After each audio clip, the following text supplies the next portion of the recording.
சில பெர்சன்டேஜ் பிவைக்கு பார்த்துட்ருக்கோம். ஒரு மாணவர் 31% மதிப்பெண்களை பெற்று 12 மதிப்பெண்கள் குறைவாக பெற்றதால் தேர்ச்சி பெறவில்லை. தேர்ச்சி பெற 35% மதிப்பெண்கள் தேவை எனில் தேர்வின் மொத்த மதிப்பெண்கள் வாங்க. Student gets 31% in an examination but fails by 12 marks.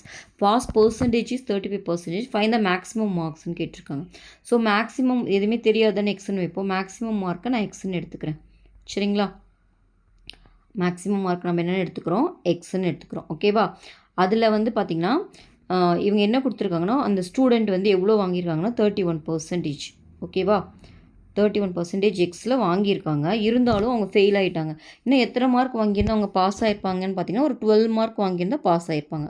ஓகேங்களா? அப்போது +12 போட்டோம்னா அது வந்து இப்போ பாஸ் பர்சன்டேஜ்க்கு ஈக்குவல் ஆகிடுமா? அப்போது அதை வந்து நான் எழுது பாஸ் பர்சன்டேஜ் கொடுத்துட்டாங்க 35/100 ஆஃப் எக்ஸ். ஓகேங்களா? பர்சன்டேஜ்னாலும் டிவைட் பை 100 போட்டுக்கிறேன். ஓகேவா? இப்போ நான் என்ன பண்ணுறேன், இந்த 12 இன்சைட் வச்சுக்கிறேன். இந்த 31 இன்சைட் கொண்டு வந்துடுறேன்.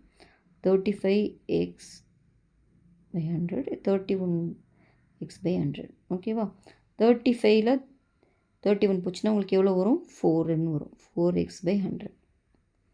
உங்களுக்கு எக்ஸ் தான் வேணும். ஸோ மீதிலாம் ஒரு சைட் கொண்டு வந்துடலாம். 12 × 100 டிவைட் பை 4.